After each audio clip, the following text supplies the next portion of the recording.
등장하죠. 10절에 누가 등장하죠? 한나. 네, 한나가 등장합니다. 그런데 이 한나가 무엇을 하고 있나요? 지금 마음이 괴로워서 여호와께 기도하고 통곡하며. 혹시 한나에 대해서 아십니까? 한나 성경 속에서 꽤 유명한 인물이죠. 그래서 믿으시는 분들 중에서는 여성분들 중에 한나라는 이름도 꽤 많이 있어요. 그렇죠? 이 한나라는 여인은 기도, 서원 기도로 굉장히 많이 알려져 있는 인물인데 기도로서 하나님 마음에 합한 기도를 했던 여인이었습니다. 그리고 그만큼 하나님을 사랑했고 하나님 마음에 쏙 들었던 사람이었습니다. 이 시간 우리가 이 여인의 이야기를 함께 나누면서 한 걸음 더 주님의 사랑하는 방향으로 나아가기를 간절히 소망합니다. 아멘. 자, 먼저 그렇다면 이 여인이 대체 뭐 때문에 괴로웠는지부터 알아야 하겠죠. 오늘의 본문에는 등장하지 않았지만 제가 아까 실수로 1절을 읽었는데 그 이유가 우리가 1절부터 계속 쭉 봐야 하기 때문이에요. 사무엘상 1장 1절에서 8절 우리가 읽은 부분은 9절부터죠. 그런데 그 전 1절에서 8절까지의 대략 내용을 보면 이렇습니다. 사무엘상 1장은 한 가정, 한 집안의 이야기로 시작해요. 에브라임 산지 라마다임 소빔에 이제 엘가나라 하는 자가 있으니 엘가나가 이제 그 집의 아버지 남편이겠죠. 이제 이 엘가나라는 사람이 있는데 이 엘가나에게는 아내가 둘이 있었습니다. 누구냐? 한나와 브닌나. 이 두 아내가 있었어요. 물론 지금에서야 상상할 수도 없죠. 일부 다처제사회 남편 한 명에 와이프 둘. 지금은 상상할 수 없는, 지금은 정말 손가락질 받을 만한 그런 모습이지만 이 당시에는 일부 다처제 사회가 너무나도 당연한 사회였기 때문에 이런 과정이 굉장히 많았어요. 혹시 역사 드라마 사극 되게 좋아하시는 분 혹시 있어요? 사극 좀 보셨다. 저는 사극 되게 좋아하거든요. 사극 중에서도 치정을 되게 좋아해요. 사극에 그런 거 되게 많이 나오잖아요. 중전과 후궁들이 맨날 서로 싸우고. 약간 역사 드라마 사극은 어쩔 수 없이 그런 부분들이 좀 부각돼서 나오죠. 그런데 항상 보면 뭐 때문에 싸우나요? 중전과 후궁 또는 본처와 첩이 뭐 때문에 싸워요? 세자, 아들, 자식.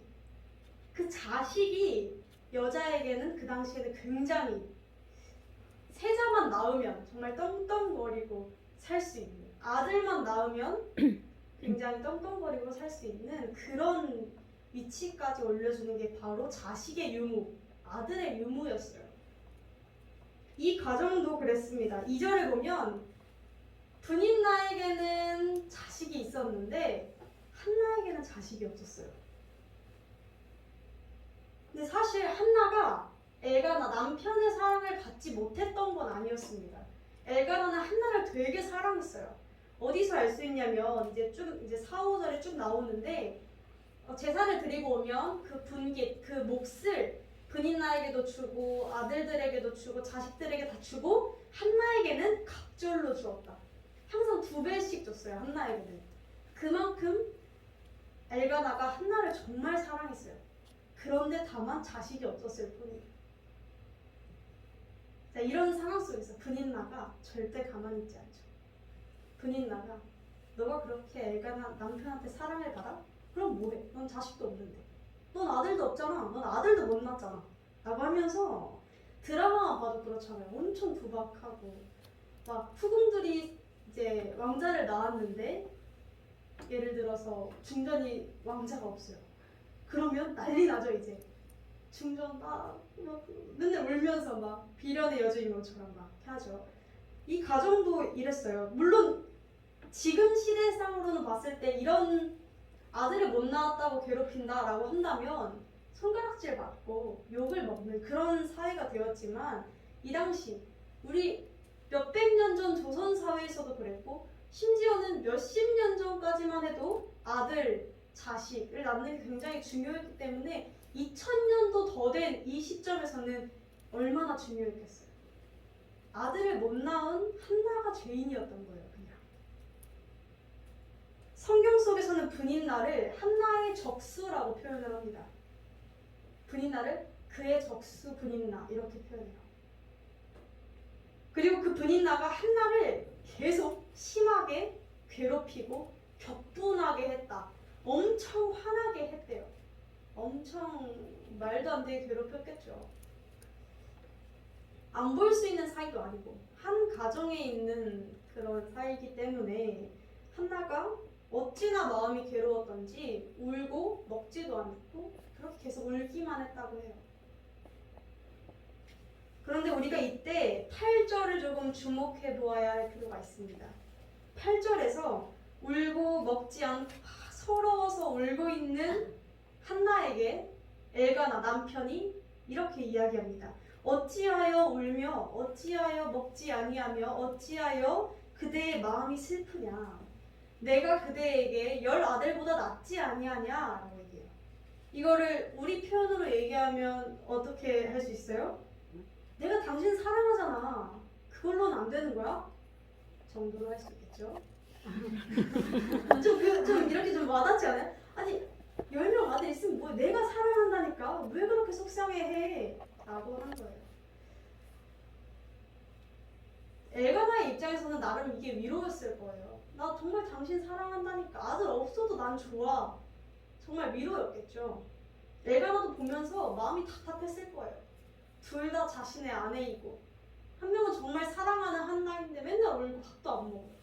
얼마나 속이 터졌겠어요.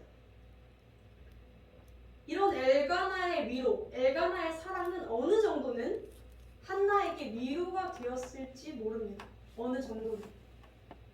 그러나 그럼에도 한나는 울고 먹지 않는 것을 멈추지 않았어요.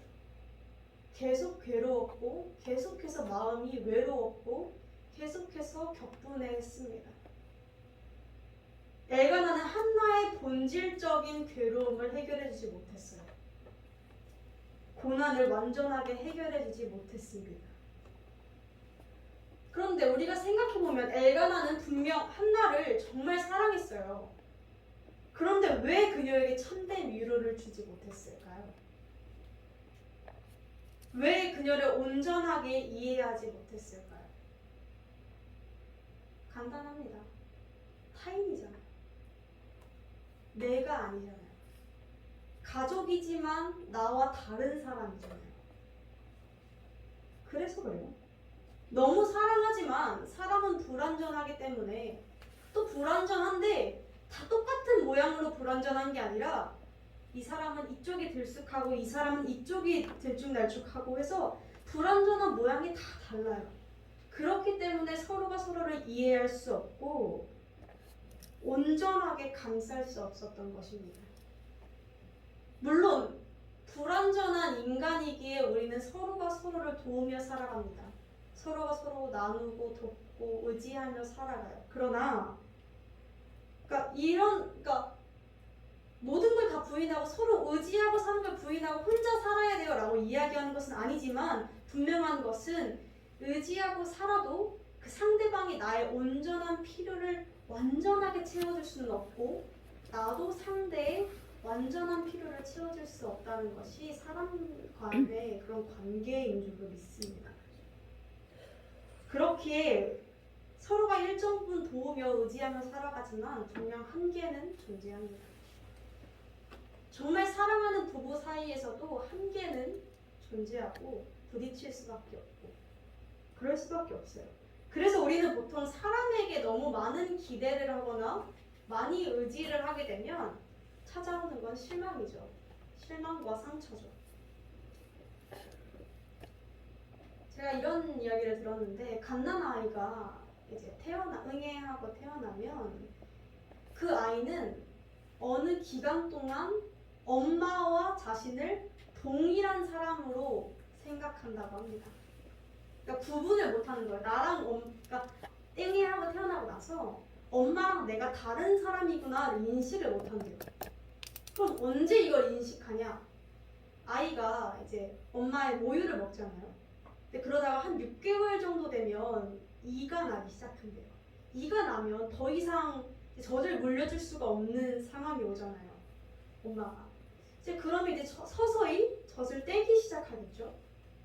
그러면 아이의 입장에서, 그 신생아의 입장에서 볼 때 나는 이만큼 모유를 먹고 싶은데 엄마가 그만큼 채워주지 않네? 나의 요구랑 내가 원하는 만큼과 엄마의 원하는 만큼이 다르네? 내 요구와 엄마의 요구가 다르네부터 시작해서 엄마랑 나랑 다른 사람이구나 를 깨달아 나간다고 해요. 이거를 전문용어로 전 잘 몰라요. 근데 분리개별화라고 한대요. 저는 유아교육과가 아니라서 우리 나연 선생님 잘할 수도 있어요. 근데 이것은 굉장히 지극히 일부분이지만 우리는 계속해서 이것을 시작으로 타인과 나는 다른 존재구나. 온전하게 내 모든 걸 타인이 채워줄 수는 없는 거구나를 평생을 걸쳐서 우리는 깨달아 나가고 받아들여가고 때로는 체념하기도 하고 내려놓기도 하고 그 모든 과정을 거쳐 나갑니다. 사람은 유한하구나를 평생을 거쳐서 우리는 깨달아 나가게 돼요. 엘가나가 한나에게 어느 정도의 힘은 되어주었을지 모르나 한나의 본질적인 괴로움을 해결해 주지는 못했던 것입니다. 한나는 이런 상황 속에 있었어요. 괴로웠고 외로웠고 고통스러웠습니다. 좀 공감이 가시나요? 사실 여기 결혼 안 하신 분들이 참 많아서 공감이 잘 모르겠어요. 그렇다면 한나는 이러한 상황 속에서 어떤 태도를 가졌길래 하나님의 마음에 합한 여인으로 남게 되었을까요? 우리가 이제 그걸 살펴봐야겠죠. 먼저 10절에 마음이 괴로워서 여호와께 기도했다고 합니다. 우리가 이 구절을 주목해서 보아야 하는 이유는 이렇습니다. 우리는 보통 스트레스를 받을 때 어떤 행동들을 하시나요?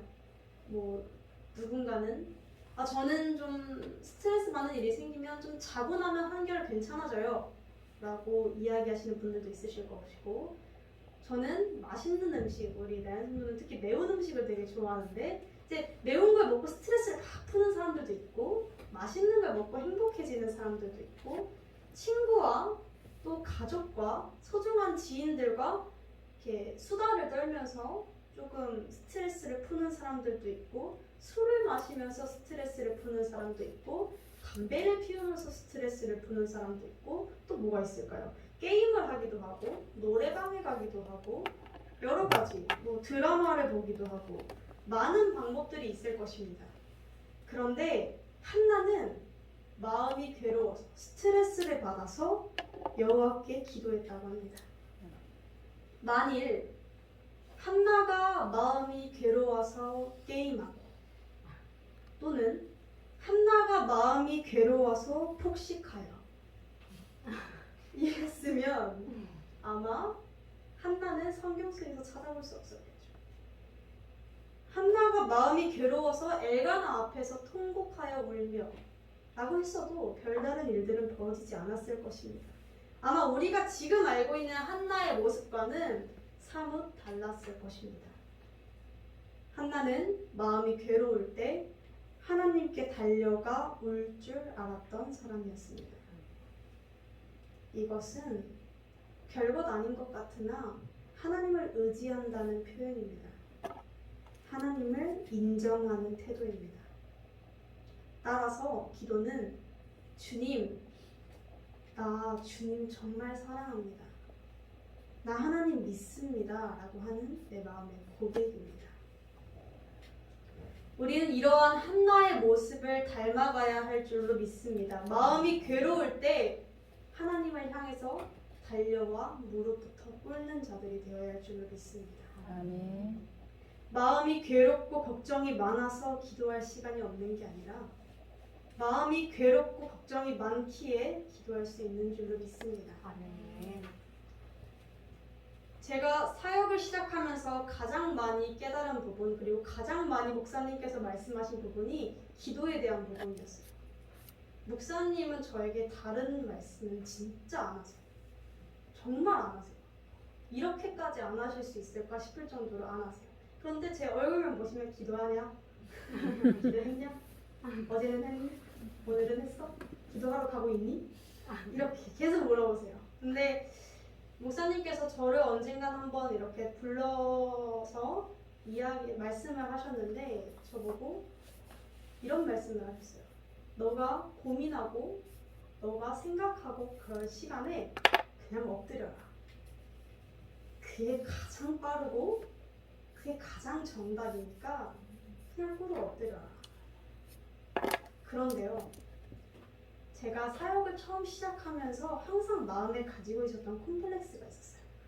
아, 나는 어리고 나는 배우지 못했고 나는 대학원 학사, 석사, 박사 막 따지 못했고 그런데 어떡하지? 라는 게 항상 있었는데 그 연약함 때문에 저는 못할 줄 알았거든요. 그런데 그 연약함 때문에 기도밖에 답이 없겠다 가 됐어요.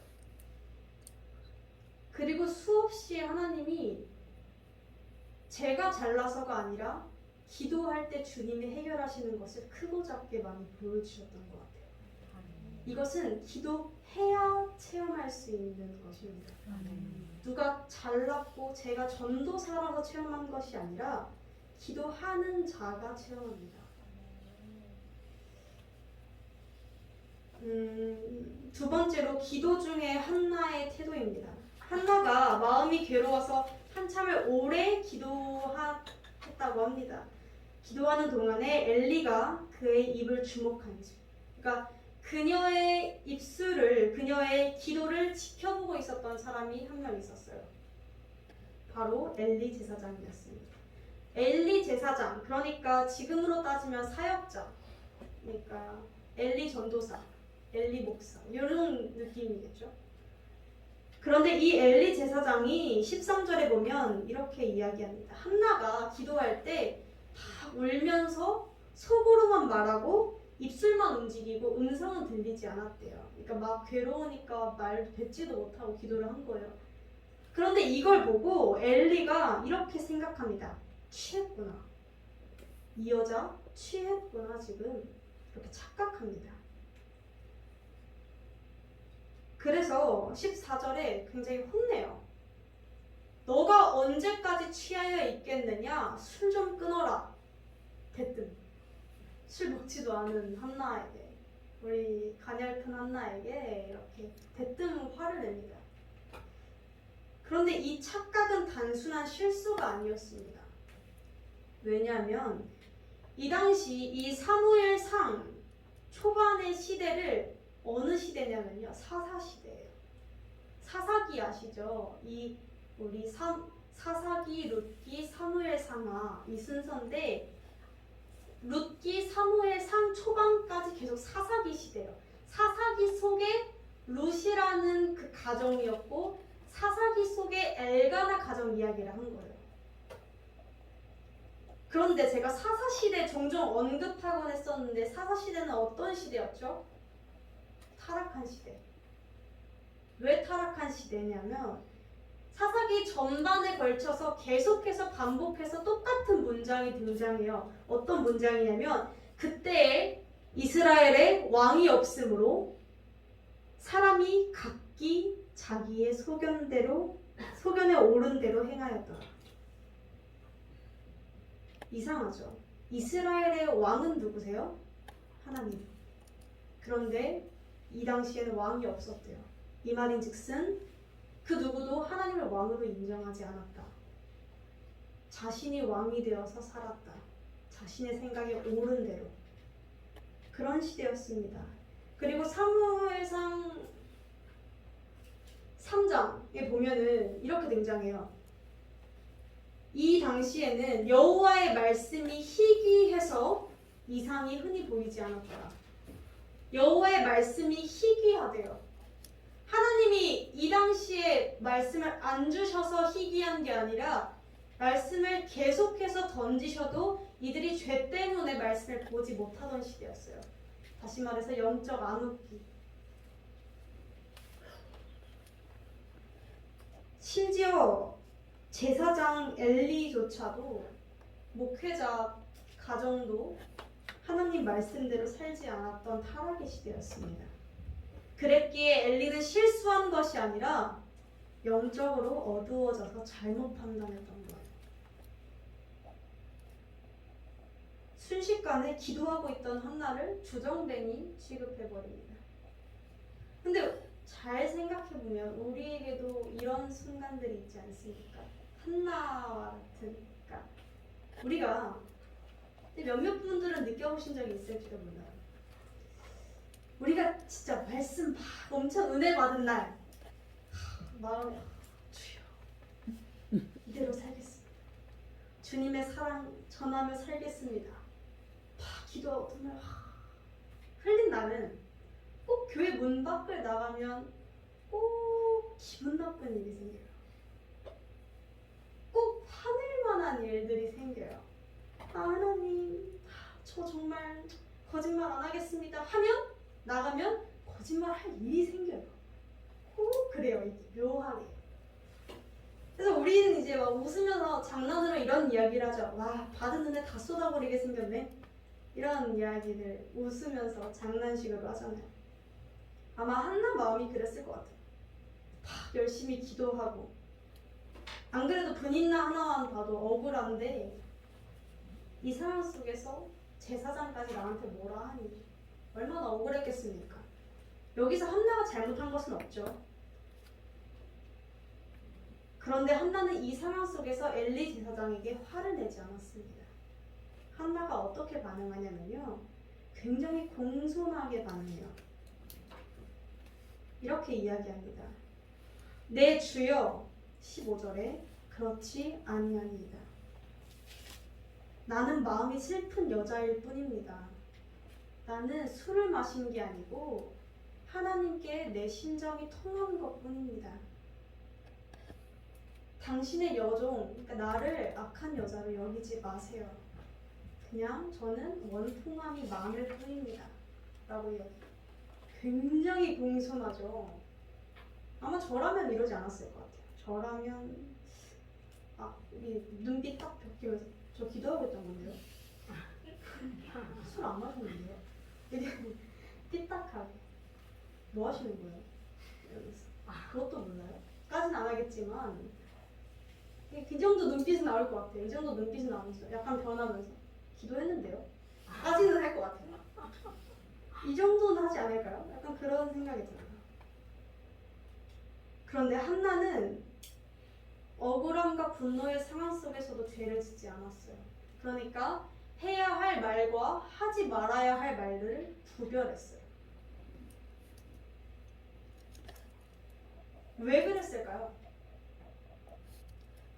한나가 이해심이 넓어서 착한 사람이라서 아닙니다. 한나는 기도의 의미를 알았어요. 기도의 의미. 기도는 성도 여러분, 기도는 무릎 꿇고 있을 때만, 눈 감고 무릎 꿇고 두 손 모으고 있을 때만 기도가 아닙니다. 기도라는 것은 내 삶의 모든 부분을 주님께 드리는 것을 의미합니다. 그러니까 이런 이야기죠. 하나님은 인격적인 분이시잖아요. 그러니까 우리가 인격체로 상상을 해볼게요. 제가 정말 친한 친구가 있어요. 저에게 정말 친한 동역자이자 친구는 나연 성도님인데, 나연 성도님이랑 저랑은 이제 만나면 할 얘기가 되게 많아요. 이게 맨날 봐도 맨날 할 말이 생겨요. 그래서 길을 걷고 있을 때도 막 웃으면서 막 얘기를 해요. 길을 걷고 있는다 해서 우리가 이야기하지 않잖아요. 걸어야 되니까 저는 나연 성도님이랑 얘기 안 합니다. 이러진 않아요. 걸으면서도 친구와 걸을 때 막 웃으면서 막 이야기를 해요. 그러나 깊은 이야기는 못 나누겠죠. 그래서 우리 항상 말 엄청 많이 하면서 하는 말이 그거는 이따 가서 얘기하자. 계속 얘기하고 있으면서 그 문제는 좀 이따 앉아서 밥 먹고 얘기하자. 이렇게 얘기해요. 그러니까 얕은 이야기를 일을 계속하면서 지나가는 거죠. 이렇게 걸어 다니는 거죠. 그러다가 깊은 할 말이 생기면 카페나 그의 방이나 어딘가에 들어앉아서 둘이 진득하게 이야기하면서 막 웁니다. 이렇게 막 이야기를 해요.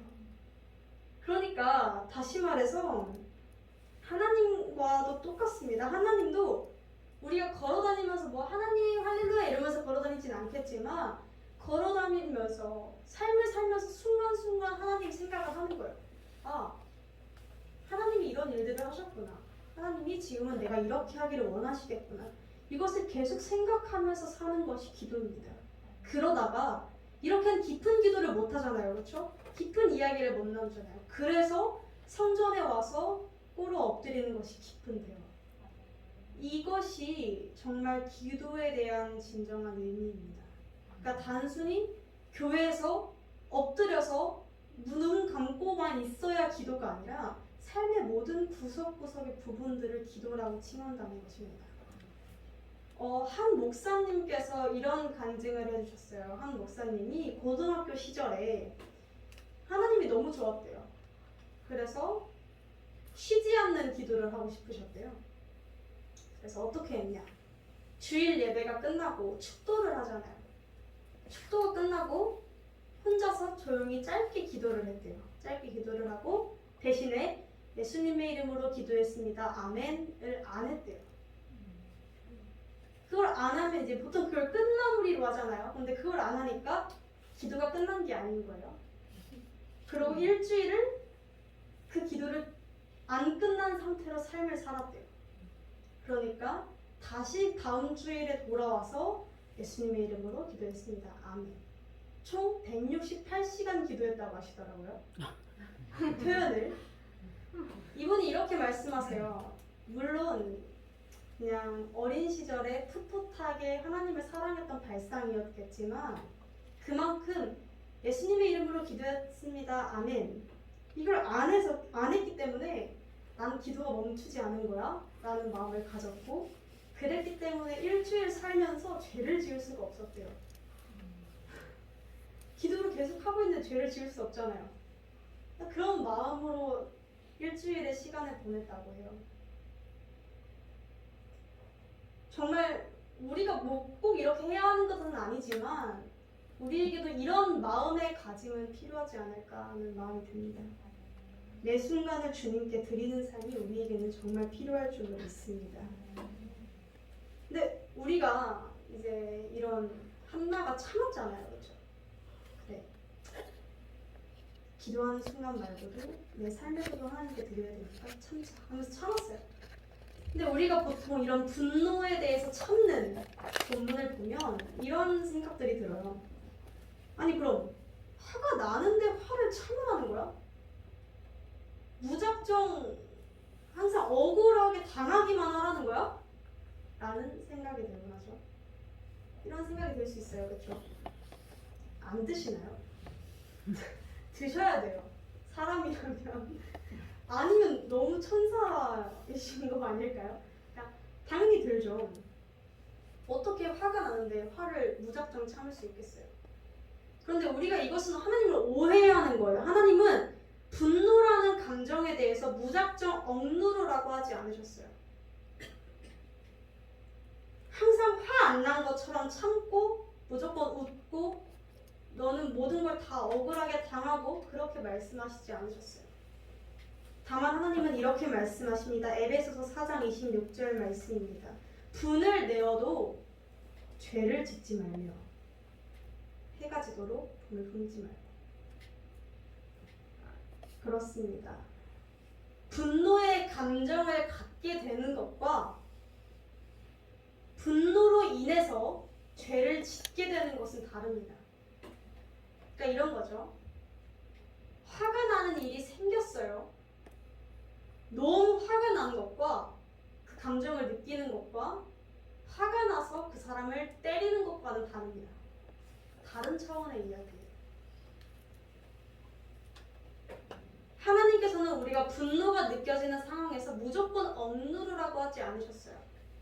분노의 감정을 존중해 주시는 거예요. 다만 그 분노의 상황 속에서 어떻게 해결하냐, 그 분노를 하나님께서는 그것을 중요하게 보십니다.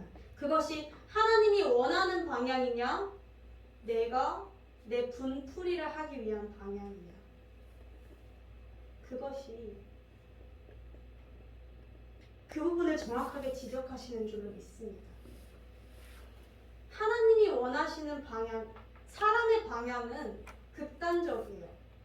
화를 내서 대화하는 건 참 괜찮겠지만 화를 내서 싸워서 쇼부를 보는 것과 극단적으로 회피해버리는 현상, 두 가지도 납니다, 보통. 그런데 하나님의 방법은 조금 다릅니다. 이건 제가 이야기 안 할 거예요. 너무 길어져요. 그러면 사무엘상 24장을 보세요. 아니 지금 말고요. 다윗이 태도가 나오거든요. 그 태도를 묵상해 보시길 원합니다. 지금 할 이야기는 아니니까. 그러니까 하나님이 원하시는 방향으로 분노를 해결하는 거죠. 그런 것들을 주님이 원하시는 줄로 믿습니다. 근데 사실 이런 것들이 굉장히 좁은 길이에요. 하나님을 따라가기에. 그런데 하나님은 처음부터 이것을 요구하시지는 않습니다. 막 예를 들어서 정말 처음 교회 왔는데 오자마자 화내지 마세요. 분을 내어도 죄를 짓지 마세요. 이렇게 이야기하지 않는다는 거예요. 초신자에게 술부터 끊으세요 라고 하는 건 좀 잘못된 방법입니다. 사실은. 왜냐면 술을 왜 끊어야 되는지를 알려줘야 되는 거죠. 술 안 끊으면 교회 못 옵니다. 이거는 그렇게 말하는 사람이 잘못한 거예요. 교회라는 공동체, 그리고 신앙의 과정은 행동을 해야 구원받는 것이 아니라 구원받았기 때문에 술이 끊어지는 것이고, 구원받았기 때문에 내가 더러운 죄악들을 끊어내려고 하루하루 그렇게 살아가는 것이지, 그러니까 이것은 초신자에게 무작정 요구하시는 내용은 아니라는 것이에요. 다만 하나님의 사랑을 받은 이들에게, 하나님 없이 살 수 없겠다 싶은 자들에게 주님께서 그래? 그럼 너 이렇게도 한번 살아볼래? 그럼 나랑 좀 더 가까이 지낼 수 있는데 이렇게도 살아볼래? 그게 나를 따라오는 길인데 라고 던지시는 것이죠. 시간이 너무 없네요. 마지막으로 한나의 기도 내용을 보아야 합니다. 11절 서원기도예요. 서원기도. 뭐라고 해요? 유명해요. 아들을 주시면 내가 그의 평생에 그를 여호와께 드리고 삭도를 머리에 대지 않겠습니다. 자, 삭도를 머리에 대지 않겠다라는 것은 나시린으로 주님께 드리겠다. 나시린은 삼손, 그러니까 하나님의 사람 이런 뜻인, 구별된 자 이런 뜻인데, 한나가 이렇게 얘기해요. 아들만 주시면 내가 그 아들을 어느 정도 집에서 키우다가 교회 성전으로 보내서 성전에서 자라날 수 있게 하겠고 하나님의 사람으로 자라나게끔 하겠습니다 라고 한 거예요. 근데 우리가 이 기도를 볼 때 이런 생각들을 하실 수 있어요. 한나 기도 되게 전략적인데? 하나님이랑 협상 좀 할 줄 아는데? 라고 생각할 수 있어요. 그렇게 직접적으로 생각하지 않으셔도 우리는 이 한나의 기도를 보고 어떤 식으로 우리의 기도들이 나오냐면 이렇게 나와요. 하나님과 거래를 하고 쇼부를 보는 느낌으로 이렇게 되죠. 하나님, 나 이번에 일 잘 되게 해주시면, 회사에서 뭐 사업장 잘 풀리게 해주시면 헌금을 이만큼 내겠습니다 라던가, 하나님, 나 이번에 성적 올려주시면 기도 정말 열심히 하겠습니다 라던가, 뭐 이런 전략적인 태도를 가지고 하나님과 거래를 하듯이 이렇게 할 때가 있죠. 저도 좀 있어요. 이번 문제만 해결해 주시면 내가 어떻게든 기도 시간 늘리겠습니다. 이런 말도 안 되는 이런 이야기들을 하는데, 그러나 중요한 것은 한나의 기도는 전략적인 기도가 아니었다는 사실입니다. 우리가 15절을 다시 한번 볼게요. 왜 전략적 기도가 아니었냐면요, 한나가 자신이 한 기도에 대해서 이렇게 이야기합니다. 내 기도는 여호와 앞에 내 심정을 통한 것뿐이오니. 통했다. 하나님과 마음이 통했다라고 하죠. 한나가. 자, 우리는 보통 통하다라는 말을 언제 사용하죠? 다현 선생님, 혹시 마음이 통하는 친구가 있나요? 있어요. 마음이 통하는 친구가 있잖아요. 그 친구가 있을 때 보통 언제 마음이 통한다고 하죠? 서로의 마음이 맞닿을 때. 내가 느끼는 걸 이 사람도 동시에 느끼고 있을 때. 같은 감정을 교류하고 느끼고 또는 이신점신 뭐 이런 할 때 이제 통한다라는 표현을 쓰죠. 한나가 하나님과 마음이 통했다고 합니다. 대체 어떤 마음이 하나님과 통했다는 것일까요? 한나가 자식이 없어서 고통스러워하고 있던 여인인데 대체 하나님이랑 통할 게 뭐가 있죠? 우리는 여기서 다시 한 번 더 시대의 상황을 떠올려야 합니다. 이 시대가 어떻다고 했죠? 이 시대 영적 암흑기. 다시 말해서 그 누구도 하나님의 자녀가 되지 않으려 했던 시대. 하나님께서 스스로가 이스라엘의 왕이 되어주시고 아버지가 되어주신다 하셨는데 정작 백성들은 그 누구도 하나님의 자녀가 되는 것을 원치 않아요. 영적 불임 이런 느낌이겠죠? 불임 아시죠? 영적 불임. 아무도 자녀가 되려고 하질 않아요. 심지어 제사장들, 사역자들, 하나님의 말씀을 전해야 하는 이들마저도 하나님의 말씀을 전하지 않습니다.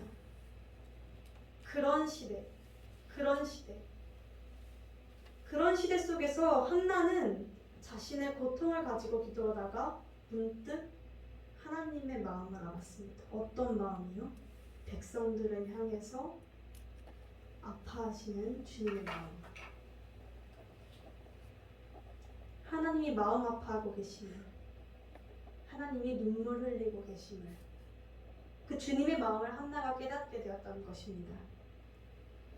비록 한나의 기도의 시작은 자신의 고통으로 인한 몸부림이었으나 그녀는 기도를 통해서 자신의 상황을 통해서 하나님의 마음을 깨닫게 되었습니다. 자식이 없는 서름을 아는 한나가 그 누구도 하나님의 자녀가 되지 않으려 할 때 그 아버지의 마음을 공감하게 되었던 것입니다. 그리고 하나님이 원하시는 것이 무엇인지 마음이 통했어요. 아, 하나님은 이 시대를 살릴 한 명의 사역자를 찾으시는구나. 그렇다면 내 아들을 주님께 드려서 주님의 서름을 풀어드리겠다가 된 거예요. 주님의 마음을 헤아리는 기도로 변화했습니다. 그랬기에 그녀는 이렇게 기도했어요. 아들을 나에게 주시면 그 아들로 하여금 당신을 사랑하는 사람으로 키우겠다고. 나시린으로 키우겠다고. 그녀가 만약 전략적인 기도였다면 정말 별뜻 없이 내 고통 때문에 내 마음에 대한 극복 때문에 기도를 했다면 이 정도 했을 거예요. 주님, 아들 주시면 진짜 정말 제가 열심히 기도하고 헌금 많이 하고 봉사 열심히 하고 하겠습니다. 였을 거예요. 그런데 그녀에게 있어서 아들은 그렇게 막 걸 수 있는 존재가 아니에요. 그녀 인생의 전부고 인생의 보상이에요. 그 서름에 대한. 그런데 그 아들을 다시 하나님께 내놓겠다는 것. 그것을 볼 때 그녀가 구하는 기도는 더 이상 자신의 고통을 해결하기 위함이 아니었음을 우리는 알 수 있습니다.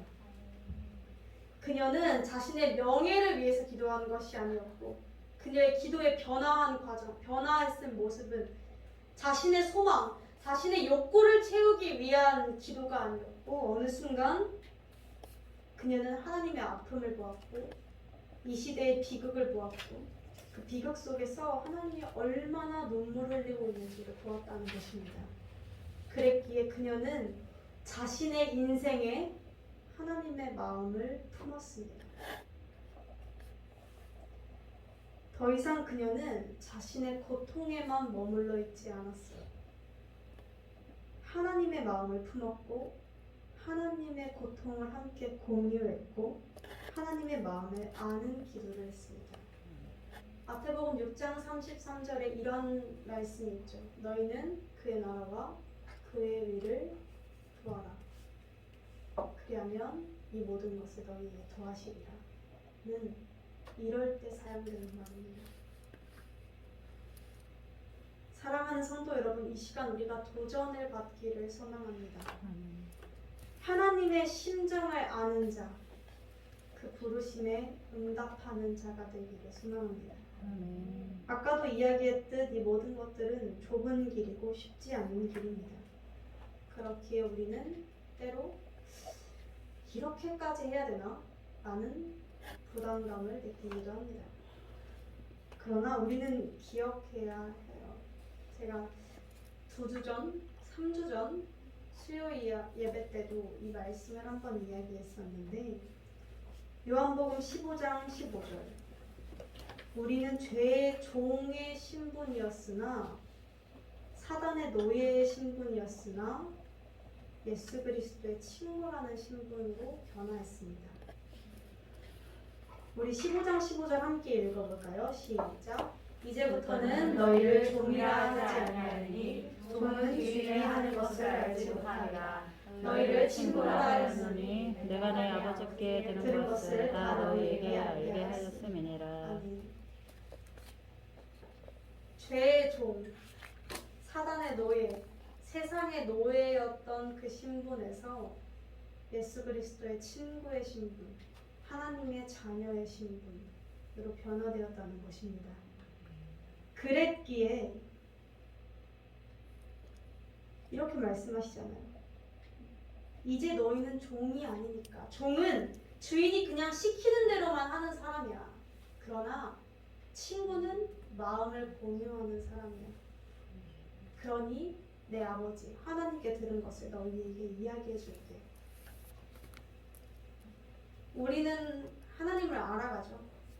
기도를 통해서, 말씀을 통해서, 예배를 통해서 하나님을 계속 생각하죠. 그러나 하나님을 알기만 하는 것은 아무런 소용이 없습니다.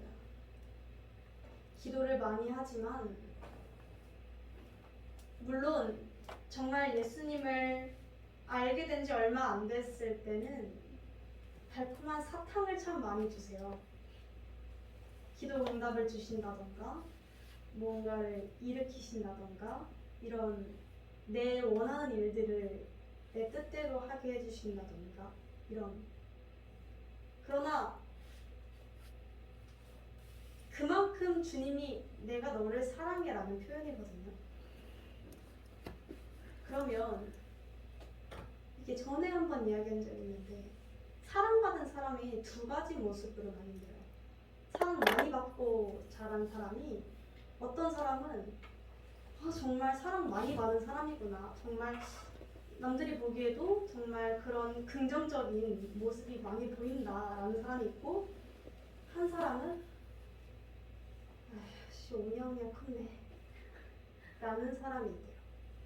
이것은 어떻게 나뉘는 것이냐면 사랑을 많이 받고 자란 사람이 내가 이만큼 받았으니 나도 나누어야겠다라고 하는 반면 또 한 사람은 받을 줄만 아는 사람인 거죠.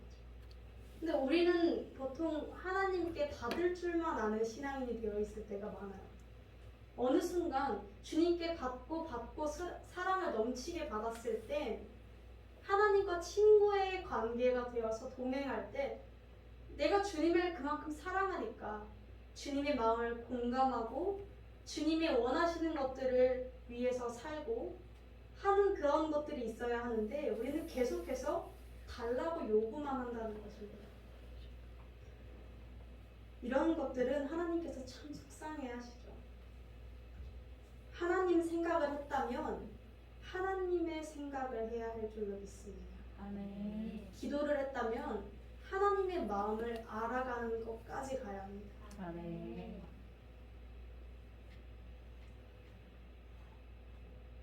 어쩌면 우리가 이미 그 사랑을 받았고 사단의 종의 신분에서 예수의 친구 되었기에 주님께서 우리로 하여금 좁은 길이지만 세상의 가치관에서 떠나서 내가 갔던 길로 따라오기를 원하시는 것이 아닌가라는 마음이 듭니다. 많은 사람들이 예수를 믿습니다. 그러나 예수의 길을 따라가려고 하지는 않습니다. 너무나 고되고 내려놓고 싶고 포기하고 싶은 길일지도 모릅니다. 한나의 이러한 기도의 모습, 삶에서 그녀가 정말 예수 그리스도를 찬양하고 하나님을 찬양했던 그녀의 모습은 정말 쉽지 않은 모습이에요. 그러나 주님은 오늘도 우리 모든 성도님들에게 또 저에게 이렇게 말씀하십니다. 그 길을 함께 걸어보지 않겠냐고. 그리고 이 길은 결코 우리에게 손해가 되는 길은 아닙니다. 왜? 이 길은 내가 책임지고 살아가는 길이 아니라 주님이 책임져 주시고 살아가는 길이기 때문에 제 인생은 덤으로 굴러가는 인생인 거죠. 그런 느낌이죠. 사랑하는 성도 여러분, 한나의 기도는 하나님의 마음에 합한 대화였습니다. 이렇게 질문하고 마치겠습니다. 우리는 지금 어떤 기도를 하고 있습니까? 기도를 왜 하고 있습니까?